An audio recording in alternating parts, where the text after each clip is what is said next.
Aksi unjuk rasa mendesak pemerintah menjalankan putusan Mahkamah Konstitusi di Jalan Medan Merdeka Barat berlangsung ricuh. Blokade jalan yang dilakukan polisi membuat buruh menarik kawat berduri yang menghalanginya. Kericuan tak terhindarkan saat buruh mencoba menerobos barikade kawat berduri. Meski sempat memanas, situasi kembali mereda setelah polisi meminta buruh mengurungkan niatnya menuju gedung Mahkamah Konstitusi. Aksi yang digelar Konfederasi Serikat Buruh Seluruh Indonesia ini mendesak MK memberikan pemahaman kepada pemerintah pusat dan daerah terkait putusan Undang-Undang Cipta Kerja.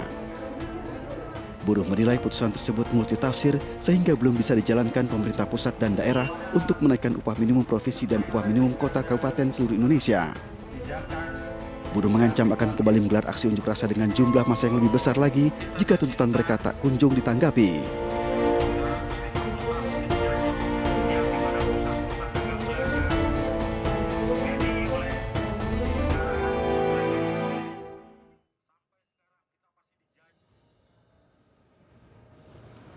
Selamat kabar pemirsa, informasi mengenai unjuk rasa buruh di Jakarta tadi membuka jumpa kita di iNews Prime. Kami juga akan menyoroti peristiwa pencabulan 12 santri oleh pengasuh pondok pesantren di Bandung, Jawa Barat. Saya Latif Sregar.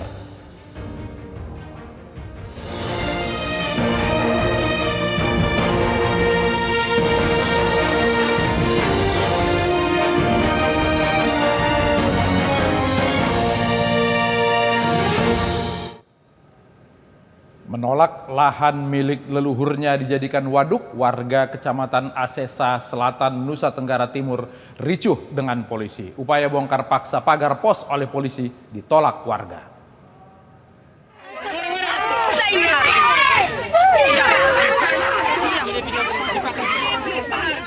Pembongkaran pagar pos kayu di pintu masuk Waduk Lampu di Desa Rendu, Butowe, Kecamatan Aceh Selatan, Nusa Tenggara Timur diwarnai ricuh. Warga memprotes dan menolak pembongkaran yang dilakukan anggota BRIMOB bersenjata lengkap. Dengan berupaya keras, warga yang kebanyakan ibu-ibu ini mempertahankan pagar kayu yang akan dibongkar polisi.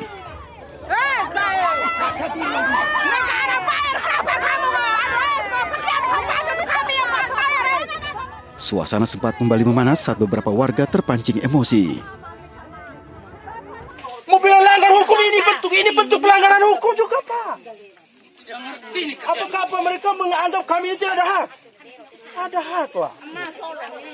Lalu kenapa Pak aparat keamanan kok bisa hanya memihak pada kelompok yang sebelah? Ganjil sekali kok. Saya rasa ganjil kok, saya ganjil ini. Pembongkaran pagar kayu ini terjadi karena warga menolak jika lahan makam leluhur dan pemukimannya akan dibangun waduk Lambu Bay. Sedianya kedatangan polisi bersama pihak kontraktor akan melakukan pengukuran untuk menentukan titik koordinat dan titik elevasi bendungan.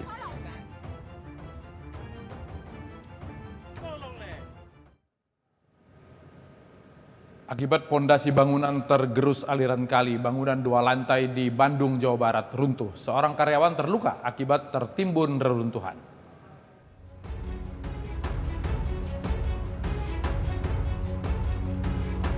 Bangunan ruko 2 lantai yang terletak di Jalan Ciberem, Kota Bandung, Jawa Barat ini runtuh. Material bangunan terdiri dari bata ringan hingga besi jatuh ke saluran kali yang terletak di sebelahnya. Diduga runtuhnya bangunan ini disebabkan pondasinya tergerus air kali.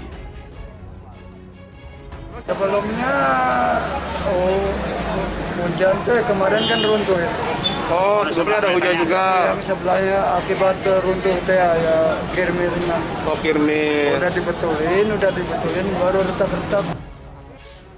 Untuk mengevakuasi material bangunan, puluhan petugas dari Dinas Pekerjaan Umum Kota Bandung dikerahkan.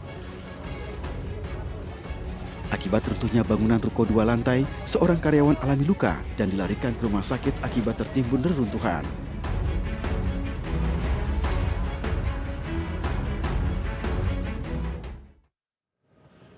Kota Bandung berduka, Wali Kota Odet M. Daniel meninggal saat akan melaksanakan sholat Jumat. Kabar tutup usia Mang Odet dipenuhi dengan belasungkawa mendalam keluarga dan kerabat.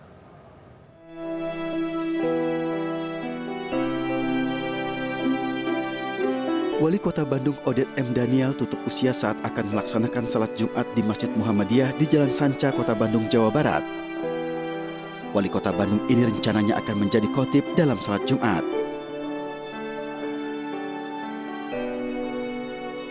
Namun saat salat sunnah, wali kota yang akrab disapa Mang Odet ini terjatuh. Jamaah langsung membawanya dengan tandu ke Rumah Sakit Muhammadiyah yang lokasinya dekat dengan masjid. Ucapan bela sungkawa pun datang dari berbagai kalangan, salah satunya Gubernur Jawa Barat Ridwan Kamil. Saya 5 tahun bersama-sama sebagai sahabat menyaksikan kebaikan kesolehan almarhum dan sangat-sangat kehilangan. Dan saya meyakini insya Allah husnul khotimah dan keluarga Umi dan anak-anaknya semua mudah-mudahan diberi kesabaran dan kekuatan. Odet M. Daniel lahir di Tasikmalaya 59 tahun silam. Karir politiknya dimulai dengan menjadi kader PKS.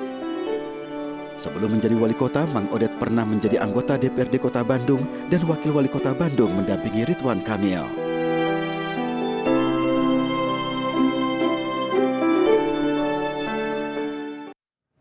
Setelah sepekan, korban erupsi Semeru terus bertambah. Sampai hari ini sudah 44 orang yang ditemukan meninggal dunia.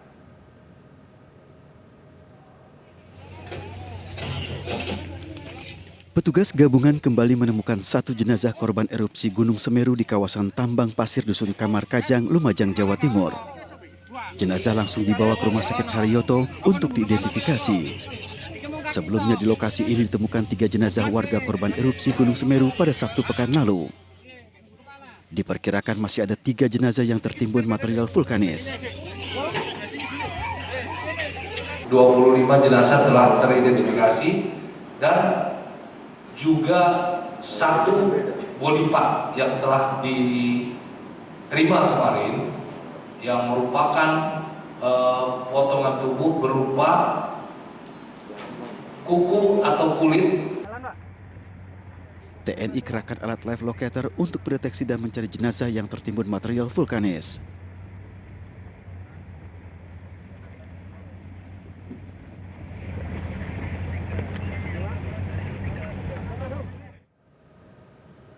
Pencarian korban erupsi Gunung Semeru terus berlanjut. Tim gabungan masih juga melakukan pengangkutan kendaraan yang tertimbun material vulkanis. Sebuah mobil double kabin diangkat menggunakan alat berat.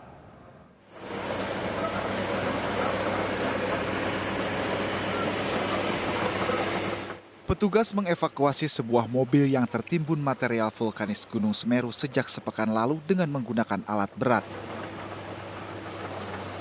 Mobil jenis double cabin ini diangkut dari jalan raya yang sebelumnya sempat tertutup material letusan. Sementara pembersihan akses jalan Lumajang menuju Malang terus dilakukan anggota Zipur TNI AD dan Kementerian PUPR. Selain terhambat material letusan yang masih memenuhi jalan, akses jalan Lumajang ke Malang dan sebaliknya terputus akibat jembatan Geladak Perak yang disapu lahar. Seorang siswi di Indragiri Hilir Riau digigit buaya muara saat berada di belakang rumahnya. Informasi tersebut menjadi satu dari 5 berita pilihan hari ini.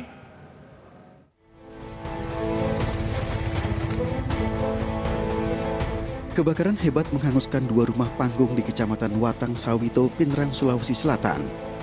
Seorang penghuni rumah meninggal dunia akibat terjebak di dalam rumah yang terbakar. Banyaknya material dari kayu membuat kobaran api membesar dan merambat ke bangunan sekitar. Diduga kebakaran terjadi disebabkan arus pendek listrik. Untuk memadamkan api, 5 unit mobil pemadam dikerahkan ke lokasi. Akibat kebakaran, kerugian ditaksir mencapai ratusan juta rupiah.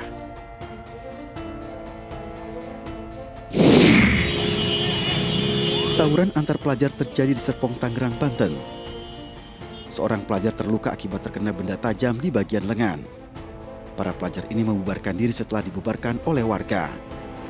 Polisi masih mengejar para pelajar yang terlibat tawuran, sementara senjata tajam disita polisi.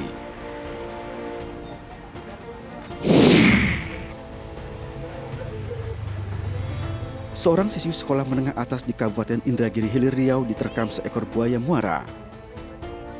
Korban selamat dan mengalami luka di bagian kaki akibat digigit buaya. Peristiwa terjadi saat korban sedang berada di belakang rumahnya di tepi sungai Kuala Indragiri Hilir. Setelah 14 jam penyisiran, petugas damkar berhasil menangkap buaya sepanjang 2 meter di dekat rumah korban. Oleh petugas, buaya diserahkan ke Balai Besar Konservasi Sumber Daya Alam Riau.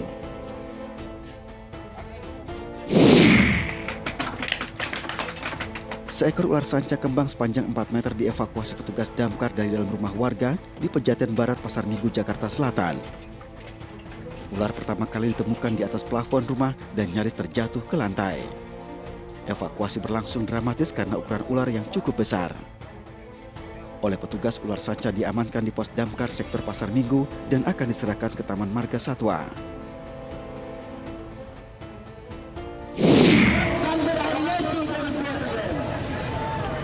Ratusan pedagang yang tergabung dalam perkumpulan pedagang UGM berunjuk rasa di Bundaran Universitas Gadjah Mada, Yogyakarta. Dalam aksinya, pedagang menuntut pihak Rektorat UGM memberikan izin bagi pedagang untuk dapat berjualan kembali di sisi timur kampus. Sambil membawa poster dan spanduk, ratusan pedagang berorasi.